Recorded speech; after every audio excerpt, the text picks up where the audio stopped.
களில் ஜப்பான் நாட்டின் காமிஷோஷிகாயாவில் அமைதியான காலம் நிலவி வந்தது. ஆனால் டோக்கியோ மிக வேகமாக வளர்ந்து கொண்டிருந்தது. முன்னேற்றமான நகரங்களில் நல்ல வருமானம் கிடைக்கும் என்பதால் பலர் அங்கே குடிபெயரத் தொடங்கினார். குறிப்பாக காமிஷோஷிகாயாவிலிருந்து பல பொதுமக்கள் தங்கள் குடியிருப்புகளை விற்று டோக்கியோவுக்கு மாறினார். இதனால் காமிஷோஷிகாயாவில் பல வீடுகள் காலியாகிவிட்டன. அந்த பல குடும்பங்களில் ஒன்றாக இருந்தது மிக்கியோ மியாசாவா குடும்பம்.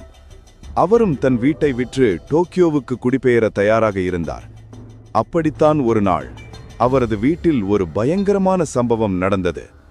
இது ஜப்பான் வரலாற்றையே மாற்றிய சம்பவம். அந்த சம்பவமும் அதற்கான காரணங்களையும் பற்றி தெரிந்து கொள்ளப் போகிறோம். இது உங்களை நடுங்க வைக்கும் அனுபவமாக இருக்கும். ஆகவே ஸ்கிப் செய்யாமல் கடைசி வரை பாருங்கள். வாங்க வீடியோக்குள் போகலாம். டிசம்பர் 2000 நடந்த நிகழ்விது.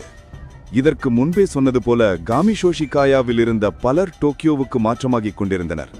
செட்டகயா வார்டில் ஒரு குடும்பம் வசித்தது. அந்த குடும்பத்தில் 4. அப்பாவின் பெயர் மிக்கியோ மாயாசாவா, வயது 44. அம்மாவின் பெயர் யசுகோ, வயது 41. அவர்களுக்கு ஒரு மகள், ஒரு மகன். மகளின் பெயர் நீனா, வயது 8. மகன் ரேயி, வயது 6. அவர்கள் தங்கள் பிளாட்டை விற்ற பின் டோக்கியோவுக்கு செல்ல திட்டமிட்டிருந்தனர். ஆனால் பிளாட்டை விற்றவுடனே அவர்கள் நகரவில்லை. ஏனெனில் அவர்களின் மகன் ரேயி வெறும் 6 வயதுதான்.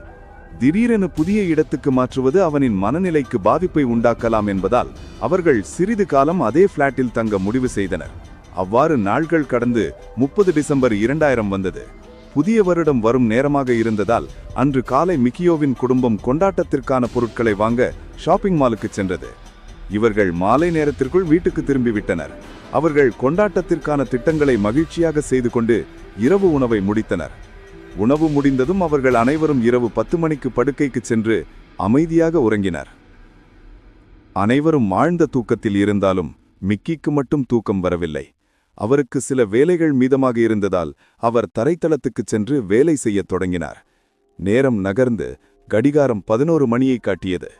அந்த நேரத்தில்தான் அவர்களின் வீட்டில் ஏதோ வினோதமான ஒன்று நடந்தது. இவர்கள் வீட்டின் பின்புறத்தில் ஒரு மரத்தில் ஒரு அந்நிய மனிதன் ஏறுகிறான். அவன் அந்த மரத்தில் இருந்து குதித்து காம்பவுண்ட் சுவற்றிற்குள் இறங்குகிறான்.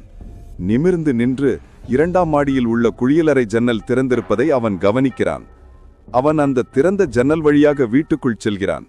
குளியலறை கதவை திறந்து 2ஆம் மாடிக்கு செல்கிறான். அவன் படுக்கையறைக்குள் நுழைந்து தூங்கிக் கொண்டிருந்த ரேயியை பார்க்கிறான். ரேயியை கழுத்தை நெரித்துக் கொள்கிறான்.